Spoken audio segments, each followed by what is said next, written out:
आइए आज हम आपको लिए चलते हैं राजस्थान के अलवर जिले की राजगढ़ तहसील में स्थित कांकवाड़ी गांव। इसी गांव की कुछ ही दूरी पर सरिस्का टाइगर रिजर्व में अरावली पहाड़ियों के बीच स्थित है कांकवाड़ी किला। अक्सर जब भूतिया जगहों, जिन्हें हम अंग्रेजी में हॉन्टेड जगहें कहते हैं, उसके बारे में बात होती है तो राजस्थान के अलवर जिले में स्थित भानगढ़ के किले का नाम आता है। अगर आप यहाँ जाएं तो यह किला भानगढ़ से भी कई ज्यादा भूतिया किला लगता है। कांकवाड़ी किला घने जंगल के बीचों बीच आम लोगों और सैलानियों की पहुंच से बहुत दूर तक एक पहाड़ी की चोटी पर स्थित है। सबसे पहले तो इस बात पर गौर कीजिए कि आज के समय में जब हम भानगढ़ जाते हैं तो वहाँ हर वक्त सैकड़ों की संख्या में सैलानी आते जाते रहते हैं। आपको कांकवाड़ी फोर्ट की कहानी सुनाई ना जाए तो आपको एहसास ही नहीं होगा कि इस किले को लेकर इतना डर रहता है। इसी क्षेत्र की वनस्पति के बीच जो यह इमारत दिखाई दे रही है ना, यही है ऐतिहासिक कांकवाड़ी फोर्ट। आइए अब हम जानते हैं इस किले का रहस्य। इस किले का उपयोग सदियों पहले मुख्य रूप से राजनीतिक कैदियों को हिरासत में रखने के लिए किया जाता था। इसके पीछे किले के चारों ओर प्राकृतिक छलावरण होने के कारण आमतौर पर पुराने समय में ऊंचे पहाड़ों और पहाड़ियों पर बनाए जाते थे ताकि वह दूर से दिखाई दे सके। हालांकि यह किला छोटी पहाड़ी पर जंगल व पहाड़ों के बीच बनाया हुआ है, जो इसे कारावास के लिए एक सुरक्षित स्थान बनाता है। आमेर के राजा सवाई जयसिंह प्रथम ने 17वीं शताब्दी में इस किले का निर्माण करवाया था।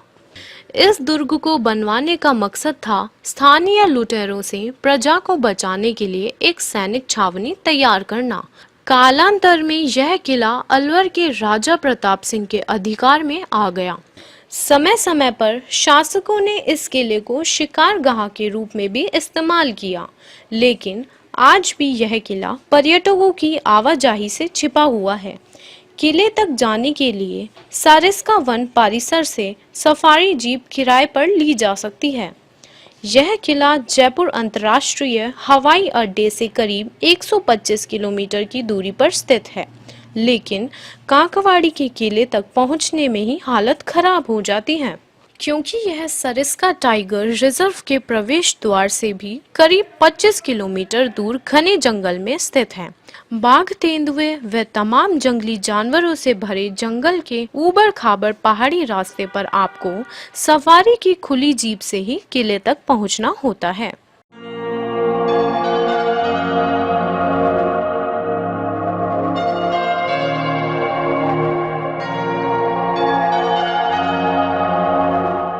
अगर आप वहां ढंग से पहुंच भी जाएं, तो किले में घुसते हुए डर लगता है, क्योंकि यह किला सुनसान एकदम वीरान है।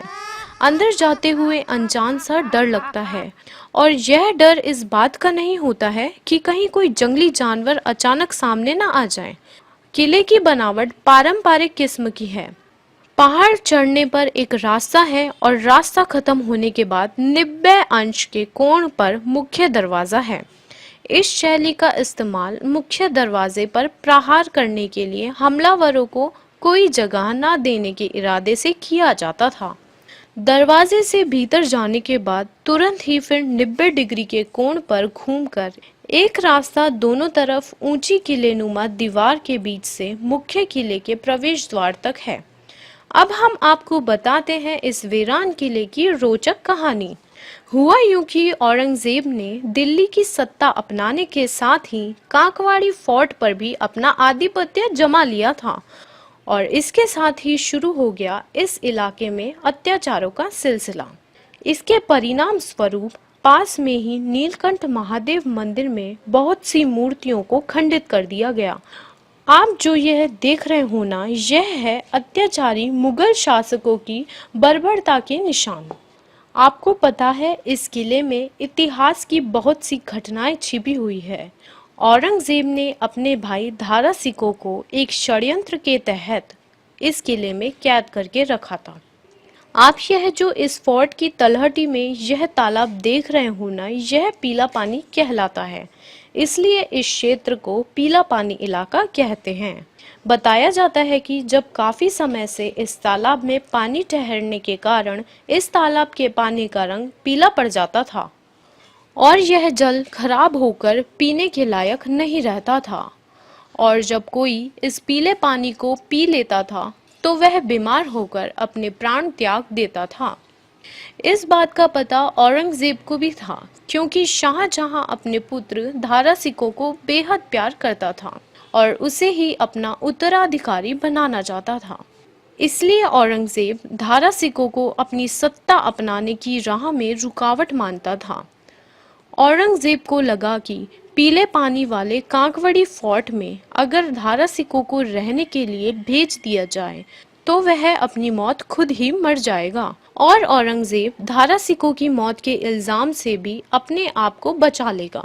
औरंगजेब के इस षड्यंत्र से दारा सिकों को कांकवाड़ी किले में एक बंदी के स्वरूप में बंधक बना के रखा गया। लेकिन शाहजहां और उसकी खूबसूरत बेगम मुमताज महल के शहजादे दारा सिकों का मन बहुत ही उदार था।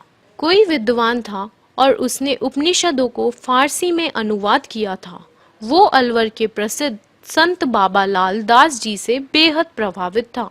संत लालदास जी ने दारा सिकों के सामने एक बार भविष्यवाणी की थी कि शाहजहां का वही पुत्र दिल्ली की गद्दी पर बैठेगा जो अपने पिता को कैद करेगा और अपने बाकी सभी भाइयों को मौत के घाट उतार देगा। लेकिन दारा सिकों को यह सब मंजूर नहीं था।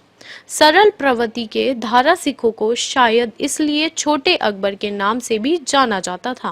कांकवाड़ी किले में तो दारा सिकों कैसे न कैसे औरंगजेब के षड्यंत्र से बच गया, लेकिन बाद में उसे दिल्ली ले जाकर उसका सर कलम कर दिया गया। लेकिन इन तमाम किंतु परंतु के बावजूद हकीकत यही है कि तमाम जंगली जानवरों से भरे घने जंगलों के बीचों बीच इस किले को देखने का अनुभव अलग ही है। किले के आसपास आपको बड़े रोचक तरीके से खजूर के पेड़ देखने को मिलेंगे। यहाँ के लोगों का कहना है कि यह मुगलों को ईरान अफगानिस्तान की याद दिलाते रहने के लिए लगाए गए थे। यह किला वन विभाग के तहत है और लिहाजा किले के लिए कोई तयशुदा कर्मचारी जिम्मेदार नहीं है। तो वहां पहुंचने पर यही उम्मीद करनी होगी कि या तो वन विभाग ने किले के दरवाजे खुले छोड़ रखे हों, फिर निकट की वन विभाग की चौकी पर कोई कर्मचारी हो जिसके पास किले की चाबी हो, तभी आप किले में घुस सकेंगे।